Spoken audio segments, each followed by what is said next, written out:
Good morning students. मैं आपकी Rajni ma'am, Hindi की टीचर। ठीक है, ओके बेटा, क्लास स्टार्ट करते हैं। मैंने आप लोगों को पिछले टर्न पर शब्द विचार चैप्टर पढ़ाया था, शब्द विचार, ठीक है। और उसके अंतर्गत मैंने शब्द किसे कहते हैं, ध्यान से देखिए। वर्णों के सार्थक समूह को शब्द कहा जाता है, ठीक है, ये आपको पढ़ाया था। इसके बाद शब्द के भेद, उत्पत्ति के आधार पर शब्द के भेद, रचना के आधार पर शब्द के भेद, अर्थ के आधार पर शब्द के भेद, प्रयोग के आधार पर, ये पूरा आपको पढ़ा चुके थे। इसके अंतर्गत आपका तत्सम शब्द और तद्भव शब्द, देशज शब्द, विदेशी शब्द, संकर शब्द, ठीक है, ये सारे आपको रूढ़ शब्द, यौगिक शब्द, योग रूढ़ शब्द, ये बताया था। इसके बाद आपको हमने तद्भव तत्सम शब्द दिए थे। ओके बेटा, और ध्यान दीजिए, रिवीजन करवा रहे पिछला टर्म जो पढ़ाया था। इसके बाद मैंने आपको शब्द विचार पार्ट 2, ठीक है, पढ़ाए थे। इसके अंतर्गत बताया था कि 6 भेद होते हैं। इसमें अनेकार्थी शब्द, एकार्थी शब्द, पर्यायवाची शब्द, विलोम शब्द, श्रुति सम भिन्नार्थक शब्द, ठीक है, वाक्यांश के लिए एक शब्द, ये सारे आपको पढ़ाए थे। और इसके अंतर्गत उदाहरण भी आपको बताए थे। अब आपका जो आज का टॉपिक है शब्द विचार पार्ट 3, ठीक है। तो इसके अंतर्गत आपका है, देखिए बेटा, जो आज आपका टॉपिक है प्रयोग के आधार पर शब्द के भेद, ठीक है, ये पार्ट 3 है आपका। तो प्रयोग के आधार पर शब्द के भेद, ये 2 प्रकार के होते हैं, विकारी शब्द, अविकारी शब्द, ठीक है। विकारी शब्द कुछ शब्दों के रूप में, विकारी शब्द किसे कहते हैं ये समझिए, कुछ शब्दों के रूप में प्रयोग के अनुसार, की मतलब उसको किस तरह से हम प्रयोग करते हैं और उसमें परिवर्तन आ जाता है, ये विकार उत्पन्न हो जाता है। तो ये जो परिवर्तन जो होता है वो लिंग के अनुसार, ठीक है, जैसे पुल्लिंग, स्त्रीलिंग, वचन, एक वचन, बहुवचन, ठीक है, कारक, कारक के चिन्ह का, की, के, से, अथवा पुरुष के प्रभाव से उत्पन्न होता है, ठीक है। तो इसमें से जो ये उदाहरण है, ध्यान दीजिए, लड़का खड़ा है, लड़की खड़ी है। अब ये लिंग अनुसार है, यहाँ पर ये लड़का पुल्लिंग है और लड़की स्त्रीलिंग है। ओके, आया इतने समझ में। इसके बाद लड़की खेल रही है और इसके बाद लड़कियां खेल रही हैं। तो इसमें लड़कियां यानी कि एक से अधिक, तो यहाँ पे वचन के अनुसार परिवर्तन हो रहा है, ठीक है। इसके बाद लड़का जाता है और लड़के को जाने दो, ये कारक के अनुसार हो रहा है। वो आता है, वे आते हैं, ये बेटा पुरुष के अनुसार हो रहा है। अब देखिए आगे जो विकारी शब्द है, ठीक है, ये कितने प्रकार के होते हैं। अभी आपने जो इनके प्रकार हैं, जब वो प्रकार आप पढ़ेंगे तो आपको समझ में आ जाएगा कि विकारी शब्द क्या होते हैं। तो विकारी शब्द 4 प्रकार के होते हैं। संज्ञा, ठीक है, संज्ञा, सर्वनाम, विशेषण, क्रिया। अब संज्ञा आपको आप फर्स्ट या सेकंड क्लास से पढ़ते चले आ रहे हैं। किसी व्यक्ति, वस्तु या स्थान के नाम को संज्ञा कहते हैं, ठीक है, जैसे लड़का, लड़के, या किसी का नाम, आगरा या नदी, नदियों का नाम, ठीक है, किसी व्यक्ति, वस्तु या, है ना, उसके स्थान के नाम को संज्ञा कहा जाता है। ये आप अभी आगे चैप्टर में पढ़ेंगे। सर्वनाम, जो शब्द, सर्वनाम किसे कहते हैं, ये भी आपके विकारी शब्द के अंतर्गत आता है। जो शब्द संज्ञा के स्थान पर प्रयोग किए जाते हैं उन्हें सर्वनाम कहा जाता है, जैसे मैं, तुम, वह, वे आदि। और इसके बाद जो तीसरा विकारी शब्द का जो भेद है, विशेषण, ठीक है, विशेषण, जैसे उस विशेषण कहते हैं जो संज्ञा या सर्वनाम दोनों की विशेषता बतलाते हैं, उन्हें विशेषण कहा जाता है। जैसे इसमें दुबला, दुबले, पतला, पतले, जैसे उसकी गाय काली है, तो जो उसकी गाय काली, तो काली क्या है, वो उसकी जो है गाय की विशेषता बतला रहा है, तो वो शब्द आपका विशेषण कहा जाएगा। वो लड़की दुबली है, ठीक है, वो लड़का पतला है। तो ये सब जो दुबला, पतला और उसका रंग हरा है, जैसे कुछ भी, उसकी साड़ी का रंग हरा है, कुछ भी कह सकते हैं। तो जो विशेषता संज्ञा सर्वनाम की बतलाते हैं उनको विशेषण कहा जाता है, ठीक है, इतना आया समझ में। इसके बाद क्रिया। अब क्रिया, क्रिया तो पता है, क्रिया कहते हैं जो कार्य हो रहा है, कि जैसे इसमें वो जा रहा है, वो गांव जा रहा है, या उसने खाना खाया, वो जो है पिताजी ऑफिस गए, ठीक है। और जैसे हम आपको पढ़ा रहे हैं, ये भी क्रिया है। आप हमसे पढ़ रहे हैं, ये भी एक क्रिया है, ठीक है। तो क्रिया यानी जो कार्य हो रहा है उसको क्रिया कहा जाता है। अब ये आपके विकारी शब्द के 4 प्रकार हो गए। इसके बाद अब हमारे शब्द आते हैं अविकारी।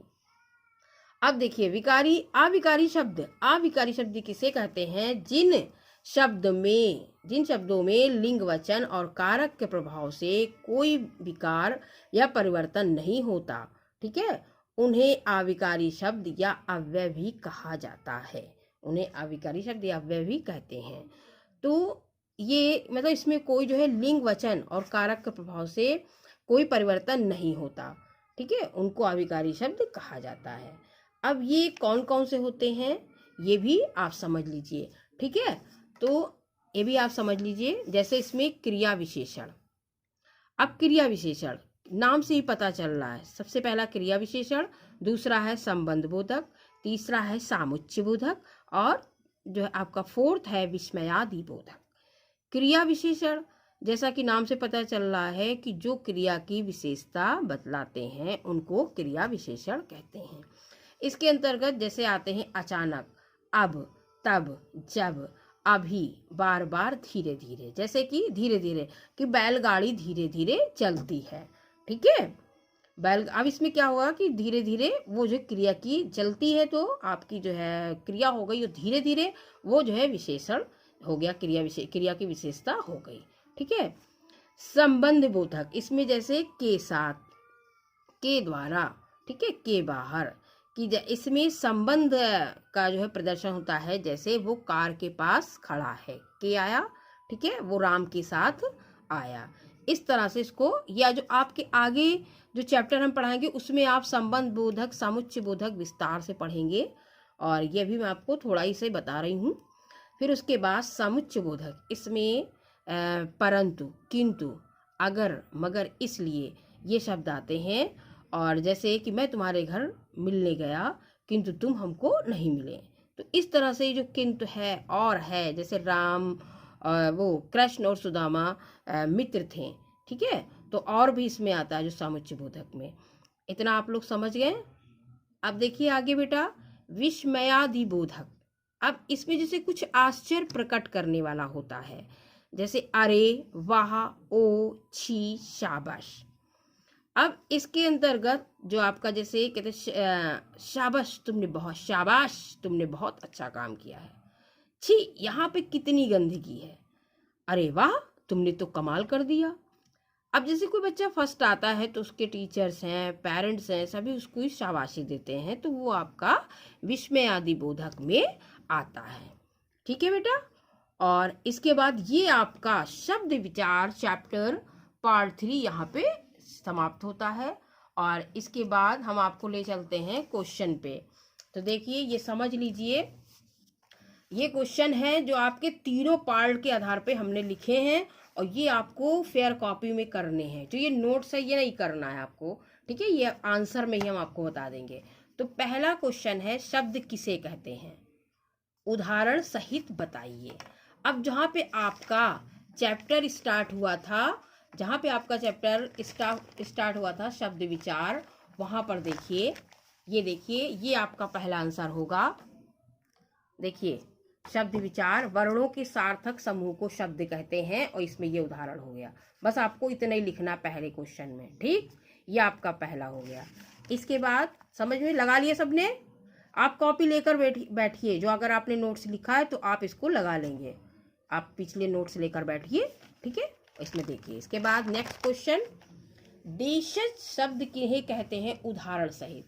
हमने आपको शब्द विचार जो पढ़ाया था उसमें देखिए, इसी में उत्पत्ति के आधार पर है भेद है देशज शब्द, उसमें जिसमें तत्सम शब्द तद्भव कराया था बेटा, उसी में देखिए देशज बताया था। देश प्लस जा शब्द का अर्थ है देश में जन्मा।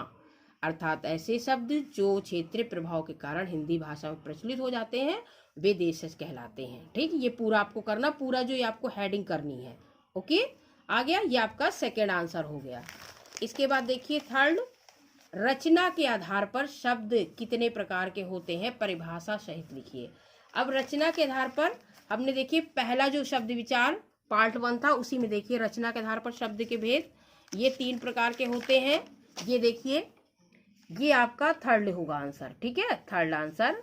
रूढ़ शब्द ये पूरा आपको लिखना है, यौगिक शब्द ये पूरा लिखना है, और योग रूढ़ ये अब आपको मैं समझा चुकी हूँ। ठीक है, ये पूरा आपको यहाँ तक करना, ये आपका थर्ड आंसर है, पूरा डिटेल में करिएगा। ठीक, उसके बाद ये आपका है फोर्थ, अर्थ के आधार पर शब्दों के भेद लिखिए। अर्थ के आधार पर शब्दों के भेद देखिए पार्ट 2 में अर्थ के आधार पर शब्दों के भेद, इसमें देखिए सिर्फ आपको नेम लिखना है। अर्थ के आधार पर शब्द के भेद 6 होते हैं। अनेकार्थी शब्द, एकार्थी शब्द, पर्यायवाची, विलोम, श्रुति सम, भिन्नार्थक शब्द, वाक्यांश के लिए एक शब्द। अगर इसमें 2-2 उदाहरण बेटा लिख लेना। ठीक है, तो ये आपका कौन सा आंसर होगा, अर्थ के आधार पर फोर्थ आंसर। ठीक है, फोर्थ हो गए। इसके बाद देखिए फिफ्थ, किन किन आधारों पर शब्दों के भेद होते हैं लिखिए। किन किन आधारों पर, जो पार्ट 1 हमने पढ़ाया था, सबसे पहला शब्द विचार, उसमें देखिए आपके लिखा हुआ है, ये आपका होगा फिफ्थ आंसर। उत्पत्ति के आधार पर, रचना बनावट के आधार पर, अर्थ के आधार पर, सिर्फ ये आपको इस 4 पॉइंट लिखने हैं, ये आपका फिफ्थ आंसर है। ठीक है, समझ में आ रहा, सारा आपको करना है, मैं आपका चेक करूंगी बार। ओके, इसके बाद सबसे लास्ट, प्रयोग के आधार पर, जो मैंने आज आपको पढ़ाया है वो इसका आंसर है।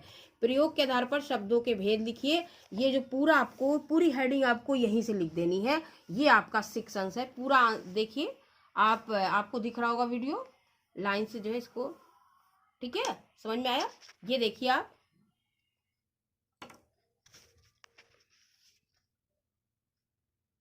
ये पूरा आपका 6 आंसर है।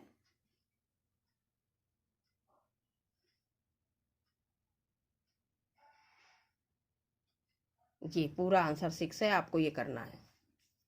समझ में आया बेटा।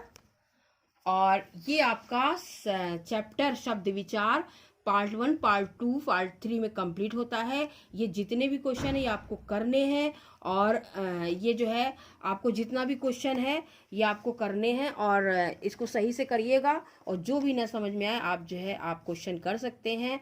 ओके बेटा, ठीक है, आपका क्लास और होता है। Okay, bye.